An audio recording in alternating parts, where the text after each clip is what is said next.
Assalamualaikum warahmatullahi wabarakatuh. Perkenalkan, nama saya Nurlela Buntona dengan NIM 221424026, jurusan Ilmu Hukum Kemasyarakatan, Program Studi Pendidikan Pancasila dan Kewarganegaraan. Di sini saya akan menjelaskan materi mengenai hukum adat. Nah, pertama-tama, apa itu hukum adat? Hukum adat adalah aturan atau norma yang hidup dalam masyarakat dan mengatur tingkah laku serta hubungan sosial berdasarkan kebiasaan, tradisi, dan nilai-nilai yang diwariskan dari generasi ke generasi.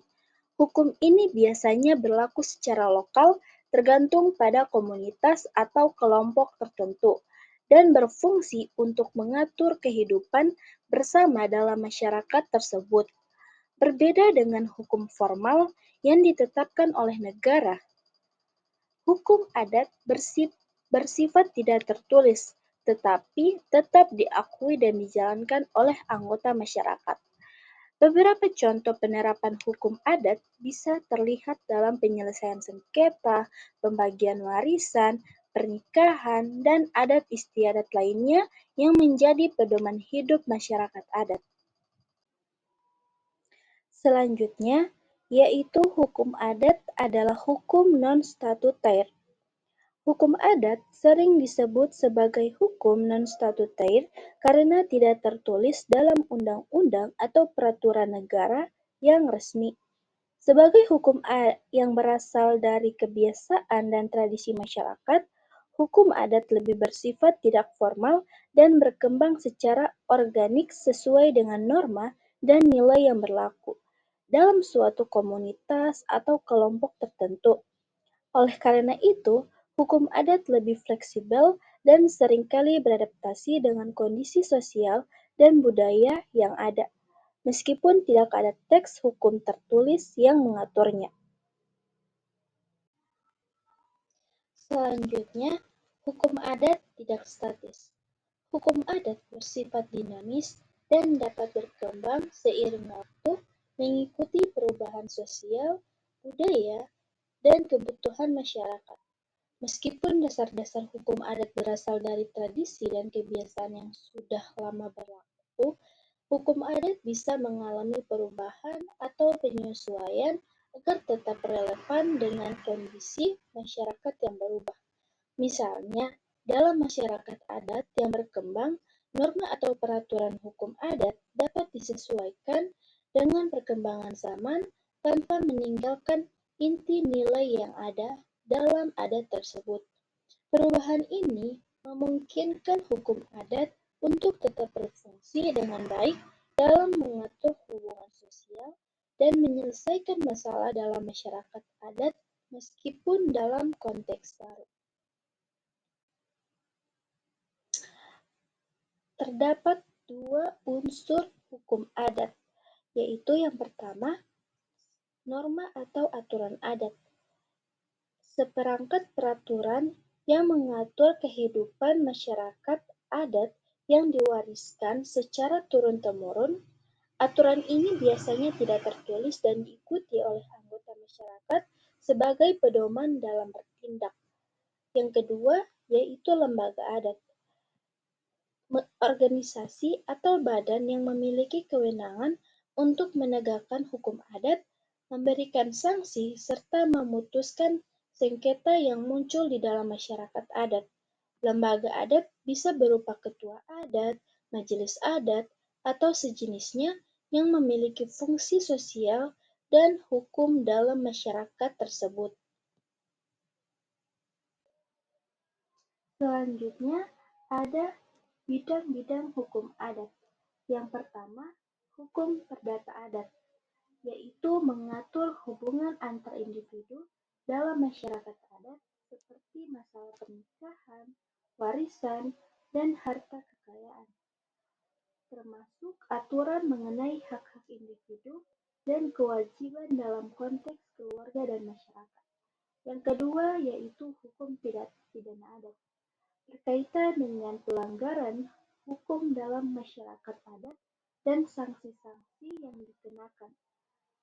Hukum pidana adat menangani tindakan yang dianggap melanggar norma adat seperti pencurian, perzinahan, atau pelanggaran lainnya, serta cara-cara penyelesaian yang berlaku. Yang ketiga yaitu hukum tanah adat, mengatur kepemilikan, penguasaan, dan pemanfaatan tanah dalam masyarakat adat, termasuk juga hak atas tanah yang merupakan tanah yang dikuasai, dipergunakan oleh komunitas adat secara kolektif. Selanjutnya, timbulnya hukum adat. Timbulnya hukum adat berawal dari kebutuhan masyarakat untuk mengatur kehidupan bersama dan menciptakan ketertiban. Pada awalnya, masyarakat adat yang hidup dalam komunitas yang sangat bergantung pada kebersamaan dan interaksi sosial memerlukan aturan untuk menjaga keharmonisan. Aturan-aturan ini berkembang dari kebiasaan yang dilakukan secara turun-temurun, yang kemudian itu dianggap sebagai norma yang sah dan mengikat. Hukum adat juga lahir sebagai respons terhadap penyelesaian konflik atau dalam masyarakat. Tanpa adanya sistem hukum formal, masyarakat adat mencari cara untuk menyelesaikan masalah dengan cara yang adil dan diterima oleh semua pihak. Biasanya juga, tokoh adat atau lembaga adat memainkan peran penting dalam mengatur dan memutuskan sengketa sesuai dengan tradisi dan nilai yang berlaku di komunitas tersebut. Selanjutnya, wujud hukum adat. Wujud hukum adat dapat dilihat dalam berbagai bentuk yang mengatur kehidupan masyarakat adat. Secara umum, hukum adat diwujudkan melalui norma-norma yang berkembang dalam masyarakat dan diterima secara turun-temurun. Hukum adat juga tercermin dalam upacara dan ritual adat yang mengandung nilai hukum.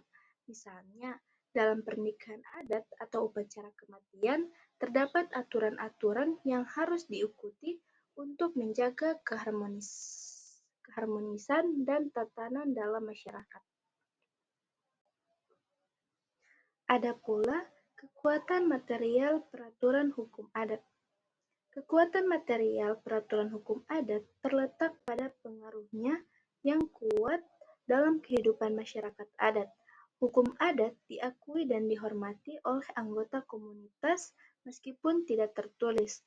Lembaga adat seperti tokoh dan majelis adat memiliki kewenangan untuk menegakkan hukum adat dan memutuskan sengketa, sehingga keputusan mereka diikuti tanpa proses peradilan formal. Selain itu, hukum adat memiliki sanksi yang mengikat seperti denda atau pengucilan sosial yang efektif dalam memastikan kepatuhan. Meskipun tidak diakui oleh sistem hukum nasional, hukum adat tetap memiliki kekuatan material yang besar di dalam komunitas adat. Selanjutnya, mulai kapan istilah hukum adat itu dipakai? Istilah hukum adat mulai digunakan pada masa penjajahan Belanda, khususnya pada abad ke-19. Pada saat itu, pemerintah kolonial mulai mengenal dan mengkategorikan sistem hukum yang berlaku dalam masyarakat pribumi, yang kemudian disebut sebagai hukum adat. Pemerintah Belanda mengakui keberadaan hukum adat, meskipun tidak sepenuhnya diakui sebagai bagian dari sistem hukum negara dan mengaturnya secara terbatas. Peraturan dalam urusan-urusan pribadi seperti pernikahan, warisan, dan pengelolaan tanah, namun sebelum istilah hukum adat dipakai, praktik-praktik hukum adat sudah ada sejak lama, bahkan jauh sebelum masa penjajahan. Masyarakat tradisional di Indonesia telah memiliki sistem hukum berdasarkan norma dan kebiasaan yang diterima secara turun-temurun yang digunakan untuk mengatur kehidupan sosial mereka. Kesimpulannya, hukum adat adalah sistem aturan yang berlaku dalam masyarakat tertentu yang diwariskan secara turun-temurun dan bersifat tidak tertulis. Hukum adat berfungsi untuk mengatur hubungan antar individu, masyarakat, dan lingkungan sekitar sesuai dengan nilai-nilai budaya yang ada dalam masyarakat tersebut. Meskipun tidak tertulis, hukum adat memiliki kekuatan yang diakui dalam penyelesaian sengketa dan penegakan keadilan. Namun di era modern, hukum adat seringkali dipadukan dengan sistem hukum negara untuk menciptakan keseimbangan negara, tradisi, dan perkembangan hukum formal. Sebagai bagian dari identitas budaya, hukum adat juga berperan penting dalam menjaga keharmonisan sosial dan melestarikan warisan budaya lokal. Baik, itulah penjelasan materi dari saya. Saya memohon maaf bila ada salah-salah kata. Wassalamualaikum warahmatullahi wabarakatuh.